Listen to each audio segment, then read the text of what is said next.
अहो तुम्ही कशाला जागे, तुम्ही झोपा ना आता. अहो काही नाही हो, झोपा झोपा तुम्ही. मी आपलं सांगते तिला. आणि तू काही टेन्शन घेऊ नकोस हा लगेच. फक्त जरा सांभाळ. माझी पण तब्येत अशी तोळामासा आहे ना ग.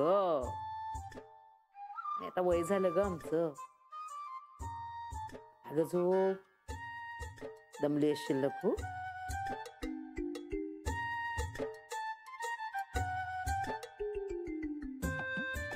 मी पण झोपते. आई ग नाही मेलं, कंबरड हलवतच नाहीये तर अगदी. अरे बापरे काय. अग रमा आई छिपायला हवे होते ग. Bye bye bye.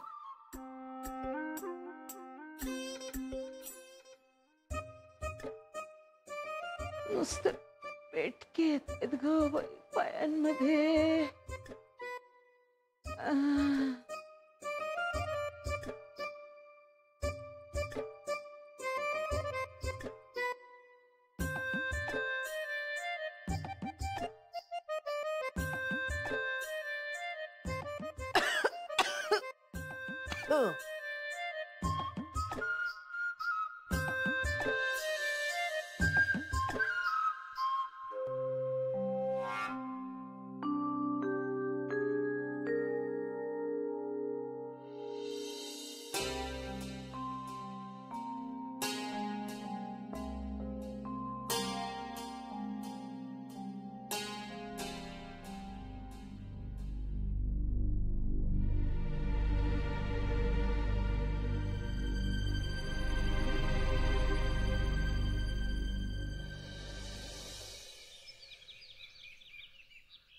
मला तर शंका आलीच होती.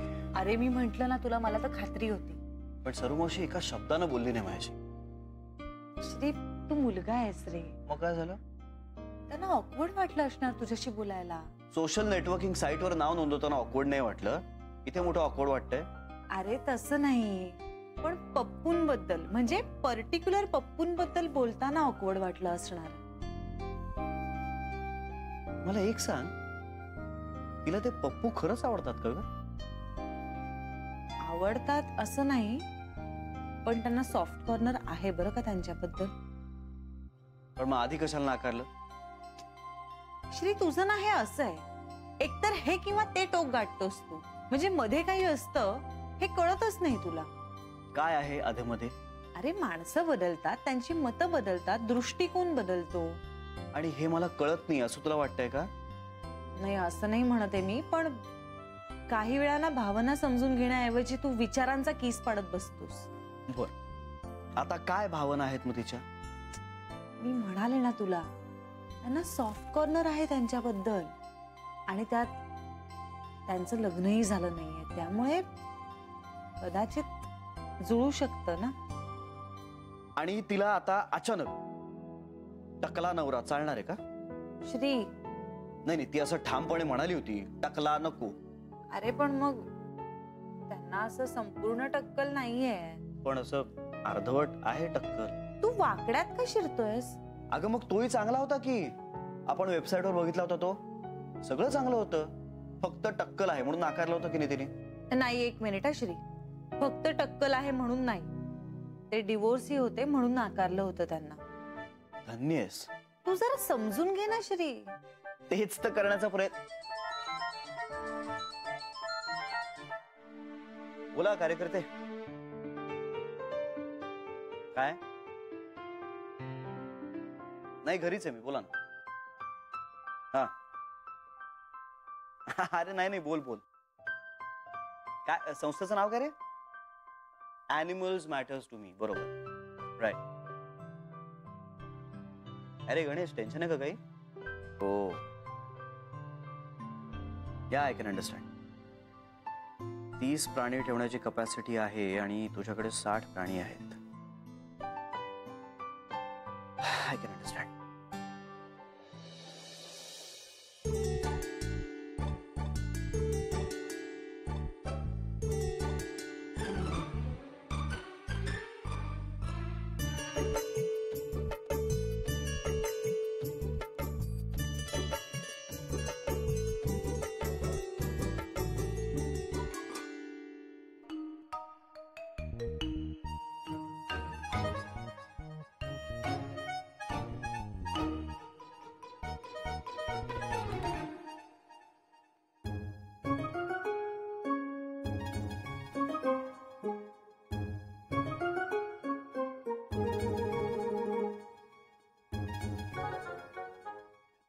होय, हे काय अरे रोहन्या, मला काय बी गावत नाहीये. काय हवंय तुला? चाय पत्ती कुठे आहे?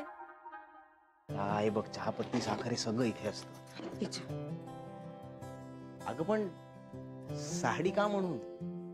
अरे ते तू सोड, जाऊन दे ना. अगं पण तुला आवडत नाही ना. नाही आवडत, पण आता राहून दे. इकडे बघ, आईने काय सांगितलं तुला?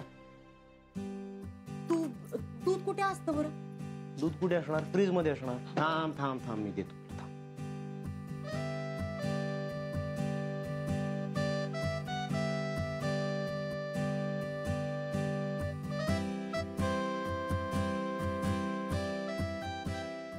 मला जरा येळ लागेल ना गड्या. इकडे बघ, इकडे बघ, इकडे बघ. डोळे कसे दिसतात? रातभर झोपूट. हा काय ग, चहा होतोय की नाही आजच्या दिवसाभर? वय वय झालाच. तास झाला. मी ते नाही, काय माहितीये ना, सकाळी उठल्या उठल्या आधी नरड्यात गरम चहाचा घोट गेला पाहिजे, तरच माझा दिवस सुरू होतो.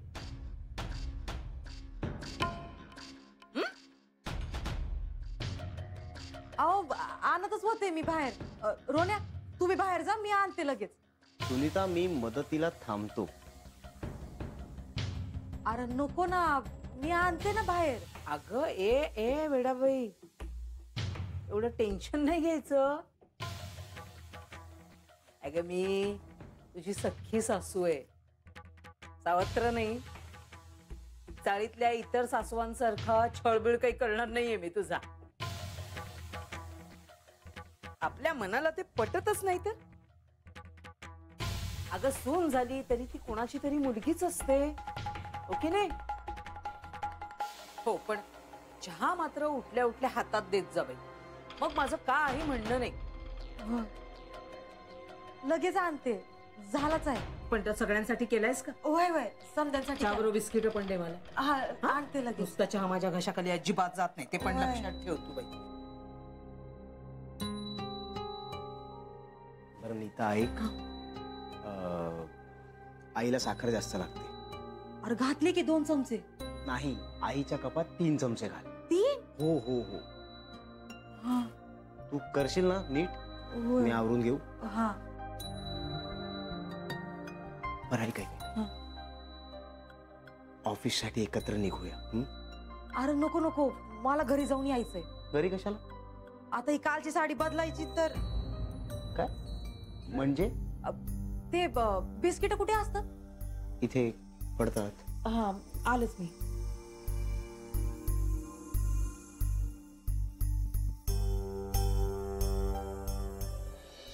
गणेश गणेश, हे बघ, ऐक ऐक. कुठल्याही कारणाने तू गिव्ह अप करू नकोस. हा? अरे मी आहे ना. चल रे, मी कसला बॅकबोन. उलट तुम्ही सगळे हिरो आहात. होय, अरे मी समजू शकतो तुम्हाला काय काय फेस करावं लागतं. येस, डोंट वरी. ऐक ऐक, गोखले गृहोद्योग अॅनिमल वेलफेअर साठी 10% देतच. आणखीन काही करता येईल का मी जरा बघतो. ओके, तू काही काळजी करू नकोस. Yes, thank you so much Ganesh. अरे यू मोस्ट वेलकम. या, बाय. तू एवढ्या वेळ त्याच माणसाशी बोलत होतास? बिचारे घरदार विसरून पॅशनेटली काम करतात ग. एवढी संकट आहे. म्हणजे कुठून पैसे आणणार बिचारे? एक संस्था चालवणं काही फार सोपं काम नाहीये. पण आपल्याकडे प्राण्यांसाठी डोनेशन्स देणारी फार कमी माणसं आहेत. बऱ्याचदा त्यांना हेच उत्तर ऐकावं लागतं की इथे माणसांना जगण्यासाठी अन्न नाहीये, प्राण्यांना कशाला जगवताय. पण तो नेमकं काय करतो? अनाथ, आजारी, ऍक्सिडेंट झालेल्या जखमी प्राण्यांना तो गोळा करतो, त्याच्या संस्थेत घेऊन जातो, त्यांच्यावर उपचार करतो, त्यांना बरं करतो, त्यांची काळजी घेतो. हे तर फारच चांगलं आहे रे. अगं आता हा गणेश मला सांगत होता, कुठल्या तरी एका बॉयफ्रेंडनी म्हणे त्याच्या गर्लफ्रेंडला एक कुत्र्याचं पिलू दिलं गिफ्ट म्हणून. 6 महिने त्यांचं काय ते अफेअर चाललं. मग भांडणं झाली आणि तुटलं. मग ते कुत्र्याचं पिलू बिचारा रस्त्यावर आलं. त्या मुलीनं त्या मुलाचा सगळा राग त्या बिचाऱ्या पिल्लावर काढला. त्याला खायला दिलं नाही, त्याला मारलं आणि मग त्याला रस्त्यावर कचऱ्याच्या कुंडीत फेकून दिलं. त्या बिचाऱ्या कुत्र्याच्या पिल्याला कळलं नसेल की आपलं काय चुकलं, आपल्याला का सोडून दिलं. शी, काय वेडेपणा आहे. अरे कुत्र्याचं पिल्लू आहे ते, हाडामासाचं खेळणं नाहीये, जीव आहे त्यात. तेच तर कळत नाही ना लोकांना.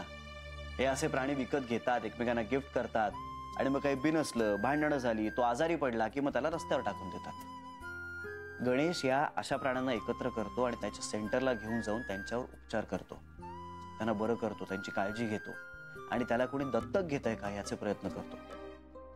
ए श्री, प्राणी पाळणं म्हणजे आयुष्यभराची कमिटमेंट आहे नाही का? कमिटमेंट? अगं प्राणी म्हणजे मूल असतं. मूल वाढवतो ना तसं डेडिकेटेडली जपावं लागतं या प्राण्यांना. त्यांनाही मन असतं, भावना असतात, प्रेम कळतं त्यांना. पण काही माणसं इतकी क्रूर असतात ना की तो प्राणी मरायला टेकला ना तरी त्याच्याकडे बघत नाही. आणि आपल्याकडे काही फार तरतुदी नाही आहेत ग प्राण्यांबाबतीत कायद्यात. मग काय, मग भांडणं होतात, मग गणेश सारखी माणसं जातात, भांडतात, मग केसेस होतात, कोर्ट कचेऱ्या, सगळं चालू असतं. पण गणेश सगळं सहन करतो पण प्राण्यांसाठी काम थांबवत नाही. तो त्याचं काम प्रामाणिकपणे करतो. हे जान्हवी, काय ग तुला काय झालं? नाही काही नाही, जान्हवी वाईट वाटलं रे. I am sorry. मी हे तुझ्याशी नको होत आता बोलायला. तसं नाही रे, म्हणजे मला प्राण्यांविषयी प्रेम आहेच. अरे पण ना मी प्रेग्नंट असल्यापासून खूपच हळवी झाले. म्हणजे तू म्हणतोस ते खरंच बरोबर आहे रे. प्राणी म्हणजे मूलच असतं नाही एखादं. नुसता ना इमोशनल गोळा आहे माझी बायको म्हणजे. डोळ्यातले नळ सतत सोडलेले असतात. असो, काय बायको आजचा काय कार्यक्रम? काही नाही, बँक. बरं काय बहिणाबाईंची काय खबर बात? फोन आलेला नाहीये म्हणजे सगळं बरं दिसतंय.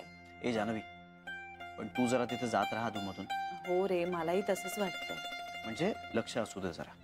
नाही ठेवणारच आहे मी ते. गुड. आणि काही फोन झाला तर कळवा मला. तू का नाही फोन करत रे तुझ्या बहिणाबाईला? भैयाचा फोन आला तर आनंदच होईल तिला. ए जानवी, मी तुला पिंट्यावरनं कधी काय बोललोय का? नाही बोलत. ते तू त्याच्या आयुष्यात ढवळाढवळ करतेस ना तेव्हा बोलतो. पण पिंट्या या नावावरनं काय बोललोय? काही चिडवलंय? चिडव, मला काहीच वाटणार नाही. पिंट्या तायडा म्हणतो मला. मला नाही वागता येत तुझ्यासारखं इनसेन्सिटिव्ह. इनसेन्सिटिव्ह नाही तर काय, तू आमच्या नात्याची टिंगल करतेस. हे बघ, एक गोष्ट लक्षात ठेवा, माझी बहीण तुझी नणंद आहे. मी सुनीताला सांगणारच आहे आता की नणंद म्हणून जरासं जाच कर. अरे पण मी पण तिची नणंदच आहे ना, ती कशी जाच करेल मला? अरे हो, हे लक्षातच नाही आलं माझ्या. माझ्या बहिणीला त्रास दिलास ना तर गाठ माझ्याशी आहे, लक्षात ठेव. 2 रट्टे दिन तिला काही बोललीस तर. ठीक आहे ठीक आहे, हा कुणी काही बोलणार नाही आणि छळणार नाही बरं का तुझ्या बहिणाबाईला. गुड. चला मी जातो, तयार होतो.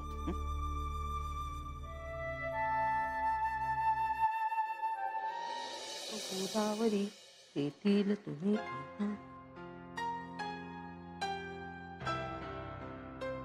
चहा.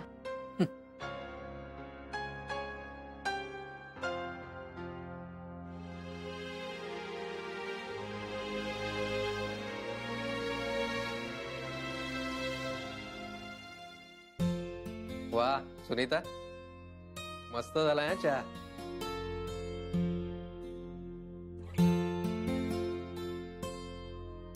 बरं झालंय, पण चहाची पावडर आहे ना किंचित कमी टाक माझ्या चहात. जरा कडवट लागतोय मला. तुझ्या जिभेची चव उतरली की काय त्यात? काय हो, सुनेसमोर काय पाणउतारा करताय माझा? काय वाटेल काय तिला? आधीच सासूला या घरात काही किंमत नाही हे कळून चुकलंच आहे तिला. तुम्ही आणि तिच्या समोर जोड्याने मारा मला, म्हणजे ती पण काही किंमत ठेवायची नाही माझी. तुझी किंमत तूच कधी ठेवली नाहीस कला. झालं तुमचं सुरू. आता सगळं तुमच्या मनासारखं केलंय तरी तुमचं टोचून बोलणं आहेच का? आता आपल्या घरात नवी नवरी येते, तिला सगळं सांगायला नको का? तिला कुठे माहित असणार आपल्या घरात कोणाला काय आवडतं, काय लागतं? हे आता सगळं मला सांगितलं पाहिजे ना तिला, तरच शिकेल ना ती. का आपलं उचलली जीवनी लावली टाळायला. वय आहे, तुम्ही समजा मला शिकवा, मी समजा काही ध्यानात ठेवू. तू बाबा आधी तुझी भाषा सुधार. तिची भाषा सुधारेल ग, तुझं बोलणं सुधारणार आहे का? काय बोलताय तुम्ही? तुमच्या जिभेला काही हाड आहे का हो? तुम्ही काय समजलात हो मला? मी काय रस्त्यावर पडले असं वाटतं तुम्हाला? का मला कोणी विचारणारच नाही असं वाटतंय? तुम्ही म्हणालात माफी मागितली ना माफी. आता अजून काय हवंय तुम्हाला? माझं बोलणं कधी सुधारणार म्हणून विचारताय तुम्ही? तुमच्या जिभेची धार कधी कमी होणार? आपलं बोलू नये म्हणून तुम्ही तर जास्तच करायला लागला. सून आहे घरात, आपण आपला मान ठेवायचा नाही तर कोण ठेवणार? जाऊन द्या ना तुम्ही. तुमच्या मुलासमोर तुम्ही बायकोला कसपटा समान वागवताय. काय आदर्श घालून देताय तुम्ही तुमच्या मुलाला? कळतंय का तुम्हाला? आज तुम्ही माझ्याशी असे वागताय, उद्या तुमचा मुलगाही त्याच्या बायकोशी तसाच वागेल. हेच हवंय का तुम्हाला? नाही म्हणजे तसं असेल ना तर ते सांगा ना. सून आहे, तिला घरातल्या 4 गोष्टी सांगायला नकोत का मला? आई, अरे किती सहन करायचं ह्या माणसाचं? या माणसाच्या बोलण्याला काही धरबंद आहे का बघ? अरे काय बोलले मी? सांग ना, काय बोलले मी असं? तिला सांगितलं, म्हटलं बाई ग, माझ्या चहामध्ये जरा चहा पावडर कमी घाल. काय बिघडलं? त्यांच्या लगेच अंगात आलं. बरं बोलले काय मी सांग? काय रागावले का ओरडले का शिवीगाळ केली का मारहाण केली तिला? काय केलं तरी काय मी? काय केलं काय मी?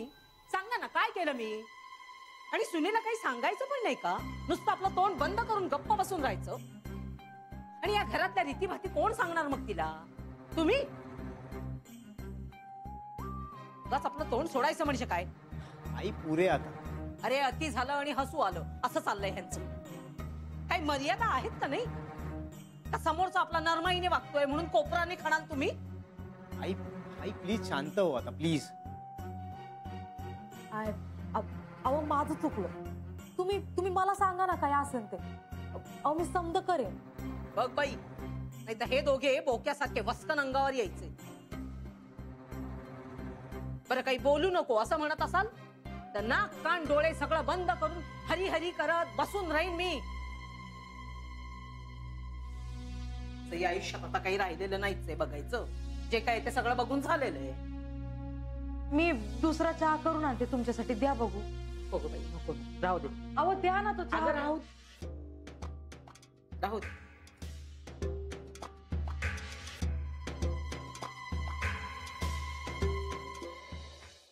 बरं पिंट्या, तुमचं ऑफिसमध्ये रजांचं वगैरे कसं आहे ते बघा. पण 1-2 दिवसात रजा टाकून तुम्ही जाऊन या दर्शनाला कुलदेवतेच्या. आपण सगळेच जाऊया मला वाटतं. सगळे कशाला? कुलदेवतेसमोर तमाशा करायला? चाळीतला पुरेसा झाला नाही? बघ पेंट्या, आता काही साधं बोलायची पण सोय राहिलेली नाहीये. आता काय बोलले मी? सांग ना, काय बोलले? आपण सगळे जाऊया एवढंच म्हटलं ना मी. बाबा तुम्ही तरी कशाला उगाच सकाळी सकाळी? राहू द्या ना. हे बघ, माझ्या मनात हिच्याविषयी जो राग आहे ना तो असा सहजासहजी नाही जायचा. म्हणून बोलून जीव घेणार आहात का तुम्ही माझा? तुझा कुठला जीव जातोय?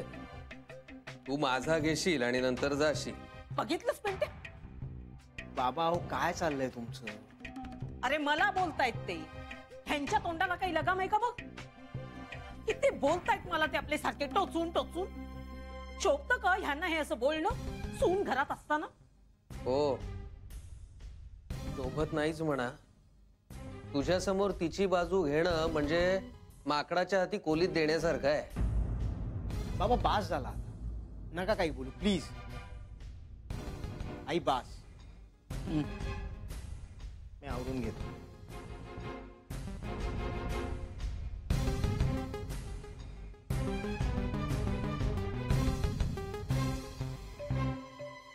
आणि आता बघालच त्या कोलिताचं मी काय करते.